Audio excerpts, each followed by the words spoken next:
உலகத் தமிழர்களுக்கு வணக்கம். நான் வெங்கிரத்னம். இன்னைக்கு ஒரே நாளில் பல சம்பவங்கள் அப்படிங்கிறது நடந்திருக்கு தமிழக அரசியலில். ஆனால் நம்ம மீடியாக்கள் விவாதிக்கக்கூடிய விஷயங்கள் அப்படின்னு பார்த்தீங்கன்னா ரொம்ப கேவலமாக இருக்குது. இன்னைக்கு தலைப்பு அப்படின்னு பார்த்தீங்கன்னா அமைச்சரவை மாற்றம், ஸ்டாலினுடைய காய் நகர்த்தல்கள் என்ன, இது ஒரு தலைப்பு. ஆக்சுவலாக ஸ்டாலினோட காய் நகர்த்தல்கள் அப்படின்னு இதை நாம் எடுத்துக்க முடியாது. காய் நகர்த்தலைன்னா காய் அடிச்சிருவேன்னு உச்சநீதிமன்றம் சொல்லிருச்சு. அப்போ உச்சநீதிமன்றம் காயடிக்க கூடாது அப்படிங்கிறதால காயை கட்டாயமாக நகர்த்த வேண்டிய ஒரு சூழல் அப்படிங்கிறதுக்கு ஸ்டாலின் தள்ளப்பட்டிருக்காரு. அதை பேசுறதுக்கு கொஞ்சம் கூட தைரியம் இல்லாமல், கொஞ்சம் கூட அறம் இல்லாமல் இப்படி புறம்பேசிட்டு திரிறானுங்க மீடியா என்கின்ற புறம்போக்குகள் அப்படிங்கிறது தான் நம்மளால் புரிஞ்சிக்க முடியுது. சரி, நாம் பேசுவோம் இன்னைக்கு நடந்த விஷயங்கள் என்ன அப்படிங்கிறத. முதல்ல இந்த வீடியோவை பாருங்க.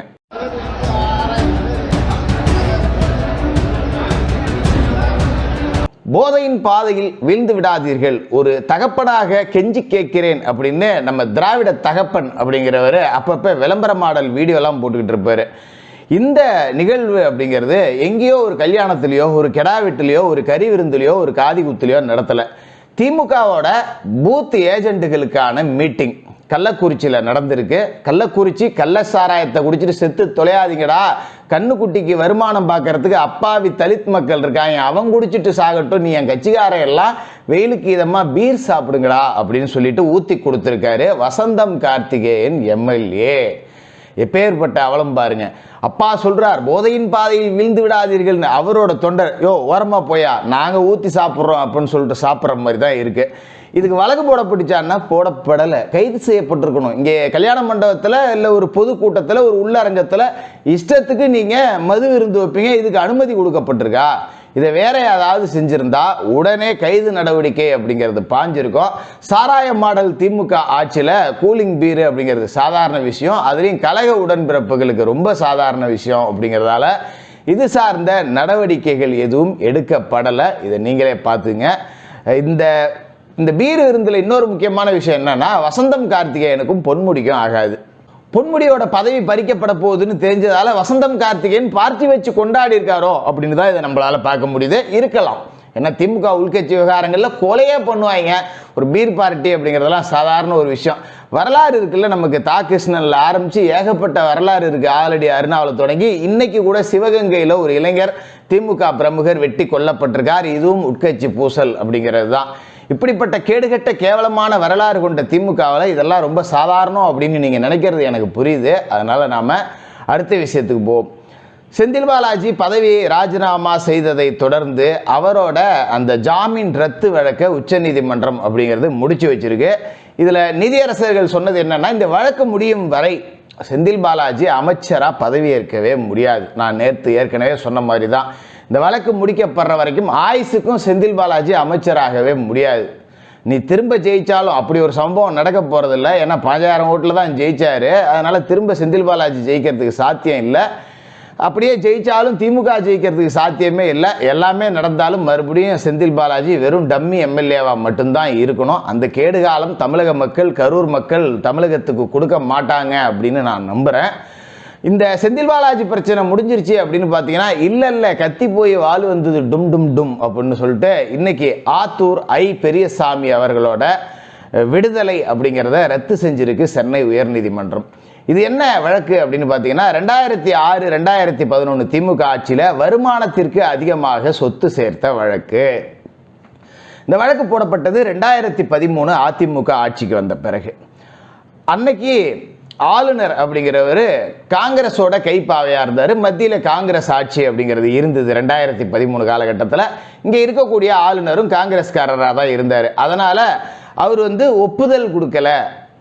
இந்த எம்எல்ஏவாக இருக்கக்கூடிய பெரியசாமி மேலே வழக்கு தொடர ஆளுநர் ஒப்புதல் கொடுக்கல. ஆனால் சபாநாயகர்கிட்ட ஒப்புதல் வாங்கி இவர் மீது வழக்கு பதிவு செய்யப்பட்டுச்சு. 2017 ஆளுநர்கிட்ட ஒப்புதல் வாங்காமல் வழக்கு போட்டாங்க அப்படின்னு காரணம் காட்டி உள்ளூர் நீதிமன்றம் அப்படிங்கிறது பெரியசாமியை விடுதலை செஞ்சுது. இன்னைக்கு உயர்நீதிமன்றம் என்ன சொல்லியிருக்கு அப்படின்னா, ஆளுநர் ஒப்புதல் கொடுக்கல அப்படிங்கிற ஒரு சொத்த காரணத்துக்காகலாம் நாங்கள் இந்த வழக்கை விடுதலை ஊழல்லேருந்து தப்பிக்க கூடாது அப்படின்னு சொல்லிட்டு இந்த விடுதலை அப்படிங்கிற தீர்ப்பை ரத்து செஞ்சு மறுபடியும் விசாரணைக்கு எடுத்திருக்கு. நீங்கள் திமுகவோட வரலாறு எவ்வளோ கேவலமாக இருக்குது பார்த்துங்க.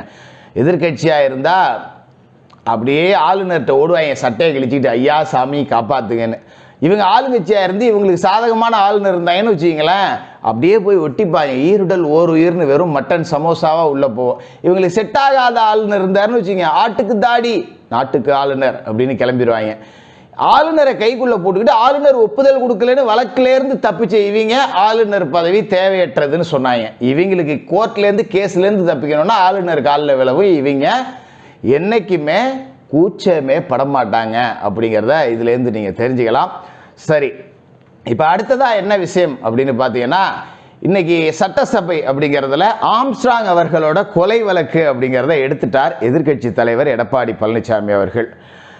இப்போ சபாநாயகர் வழக்கம் போல் கட்ட பஞ்சாயத்து பண்ணக்கூடிய அப்பாவு எதிர்கட்சிகளை பேசவே விட மாட்டார், லைவ் கட் பண்ண போடும். இதெல்லாம் நீங்கள் தொடர்ச்சியாக பார்த்துக்கிட்டு இருக்கீங்க, நானும் பேசிக்கிட்டு தான் இருக்கேன். இன்னைக்கு ஆம்ஸ்ட்ராங் வழக்கில் ரொம்ப தெளிவான ஒரு கேள்வி அப்படிங்கிறத கேட்டார். திருவேங்கடத்திற்கு உண்மை தெரிஞ்சதால திருவேங்கடம் போலியாக என்கவுண்டர் செய்யப்பட்டாரா அப்படிங்கிற கேள்வியை இன்னைக்கு எடப்பாடி பழனிசாமி அவர்கள் முன் வச்சிருக்காரு. ஆம்ஸ்ட்ராங் அவர்களோட கொலையில் ஆம்ஸ்ட்ராங் உடலில் எந்த துப்பாக்கி குண்டும் பாயில் அரிவாள் மட்டும்தான் பயன்படுத்தப்பட்டிருக்கு கொலைக்கான ஆயுதமா, எந்த அடிப்படையில் இவன் துப்பாக்கி எடுத்து வச்சான் அப்படிங்கிறாங்க. இதை நம்ம அவ்வளோ டீப்பாலாம் போக வேண்டியது இல்லைங்க, ரொம்ப சாதாரணமாகவே சொல்கிறேன். இப்போ ஒரு அக்யூஸ்ட் இருக்கான், அவன் ஆயுதம் எங்கே வச்சிருக்கேன் அப்படின்னு சொல்லிட்டு அவனை கூட்டிகிட்டு போகிறாங்க போலீஸு. அங்கே வச்சுருக்கேன் சார் அப்படின்னா ஒரு இடத்த கை காட்டுறான். போலீஸ் இங்கே நின்றுட்டு சரிப்பா நீ போய் எடுத்துகிட்டு வா நான் சொல்லுவாங்க. அவனை காமிக்க சொல்லி இவங்க தான் அதை எடுப்பாங்க, தோண்டி எடுப்பாங்க. புதைச்சி வச்சுருந்தாலும் இவங்க தான் தோண்டி எடுப்பாங்க. அப்புறம் எப்படி இவன் எடுத்து அதை தாக்கல் பண்ண முடியும்? நான் இங்கே நிற்கிறேன் நீ போய் எடுத்துட்டு வாப்பா நான் சொல்லி அனுப்பிச்சாங்க. அப்போ திருவேங்கடம் என்கவுண்டர் அப்படிங்கிறது கிட்டத்தட்ட இல்லை, முழுக்க முழுக்கவே போலி என்கவுண்டர் தான். இந்த விஷயத்தை திரு எடப்பாடி பழனிசாமி அவர்கள் கையில் எடுத்ததை தொடர்ந்து ஆட்சி மாற்றம் ஏற்பட்டா சேகர்பாபு, செல்வ பெருந்தகை உள்ளிட்ட அத்தனை பேரும் ஆம்ஸ்ட்ராங் கொலை வழக்கில் விசாரணைக்கு உட்படுத்தப்படுவார்கள், உண்மை நிலவரம் கண்டறிந்து தண்டிக்கப்படுவார்கள். இதில் எந்த மாற்றமும் இல்லை. அதே மாதிரி சவுக்கு சங்கர் வீடு தாக்கப்பட்டது தொடர்பாக பேசுனதுக்கு வழக்கு தொடரப்பட்டிருக்கு. என்ன கேவலமான ஒரு செக்ஷனில் கேஸ் போட்டு எல்லாமே பெயிலபிள் செக்ஷனில் வெளில வந்தாங்க. பிரச்சனை பெரிதானதும் பிறகு நானும் பெயிலபிள் செக்ஷன் போட்டிருக்காங்க, ஆனால் யாரும் கைது செய்யப்படலை அப்படிங்கிறது தான் இது ஒரு அசிங்கத்தோட உச்சம், கேவலத்தோட உச்சம். இவ்வளவு கேவலமாக ஆட்சி செஞ்சுக்கிட்டு இன்னும் பொள்ளாச்சி, பொல்லாத ஆட்சிக்கு பொள்ளாச்சி. எப்பேற்பட்ட டயலாக்லாம் இன்றைக்கி துண்டு சீட்டு டி ராஜேந்திரன் எழுதி வாங்கிட்டு வந்துட்டாங்க போல இருக்கு. எதுகை மோனையாக உட்காந்து துண்டு சீட்டை பார்த்து வாசிட்டு இருக்காரு. நாம் பேசுவோமா அதே மாதிரி? அசிங்கமான ஆட்சிக்கு அமைச்சர்களின் பேச்சே சாட்சி, ஆபாசமான ஆட்சிக்கு அண்ணா யூனிவர்சிட்டியே சாட்சி, கன்றாவியான ஆட்சிக்கு கள்ளச்சாராய மரணங்களே சாட்சி, கேவலமான ஆட்சிக்கு கஞ்சா புழக்கமே சாட்சி, தினந்தோறும் நடைபெறும் கொலைகள் ரொம்ப கேவலமான ஒரு ஆட்சிக்கு சாட்சி. இப்படி எத்தனையோ இருக்கு. கந்தல் துணியா தமிழ்நாடு மாறியதற்கு கருணாநிதி மகனின் ஆட்சியே சாட்சி அப்படின்னு சொல்லிட்டு நாமளும் எதுகை மோனையில் பேசிட்டு போனோம்னா பேசிக்கிட்டே போகலாம். அவ்வளவு கேவலங்கள் அப்படிங்கிறது தொடர்ச்சியாக இருக்கு. இப்போ இந்த அமைச்சரவையில் மாற்றம் ஏற்பட்டிருக்கு இல்லைங்களா? ஏற்கனவே ராஜகண்ணப்பன் ஜாதி பேரை சொல்லி திட்டினார் அப்படின்னு சொல்லிட்டு தான் அவருக்கு அமைச்சரவை மாற்றம் அப்படிங்கிறதே கொடுக்கப்பட்டுச்சு. இன்னைக்கு கூடுதல் துறை அவருக்கு ஒப்படைக்கப்பட்டிருக்கு, பொன்முடி வசம் இருந்த வனத்துறை அப்படிங்கிறது. என்னத்தை அவங்க கிழிச்சு கேப்பை நட போகிறாங்க அப்படின்னு தெரியல. மனோ தங்கராஜ் ஏற்கனவே இந்த மாதிரி பிரச்சனைகளில் சிக்கனவர் தான். நீங்கள் கன்னியாகுமரி போனீங்கன்னா கனிம வள கடத்தல் கொள்ளையன் அப்படின்னு மனோ தங்கராஜ் அங்கே உள்ளவர்களே இன்னைக்கு சமூக வலைதளங்களில் வெளுத்துக்கிட்டு இருக்காங்க. அப்படிப்பட்ட ஒருத்தருக்கு மறுபடியும் அமைச்சரவை பதவி அப்படிங்கிறது இன்னைக்கு கொடுக்கப்பட்டிருக்கு. அப்புறம் நீங்கள் திமுகவில் யார் எடுத்தாலும் இந்த மாதிரி ஆளுங்களாக தான் இருப்பாங்க. எவனா நல்லவன் போடலாம் ஒருத்தர் இருந்தால் தானே போய் இல்லை அவனுக்கு கொடுக்கலாம் அப்படின்னு சொல்ல முடியும். 13 இப்படியே இருந்தால் என்னத்தை, 13 ஜோக்கராக இருந்தால் என்ன பண்ணுறதுன்னு சொல்லுவாங்கல்ல, அதுமாரி இது எல்லாமே இப்படி தான். இதில் நீங்கள் எதை கண்டுபிடிச்சி கொடுத்தாலும் இந்த அமைச்சர் பதவியை நீ வச்சுக்கன்னு அது ரெண்டாப்ப ரெண்டும் கிளண்டாப்ப அப்படிங்கிற மாதிரி தான் இருக்கும். வேறு வழி இல்லை. ஏன்னா இப்போ மொத்தமாக நம்ம பொதுவாக திமுககாரர்கள் எல்லாத்தையும் விமர்சிச்சிட முடியாது. ஏன்னா நல்லவர்களும் இருக்காங்க.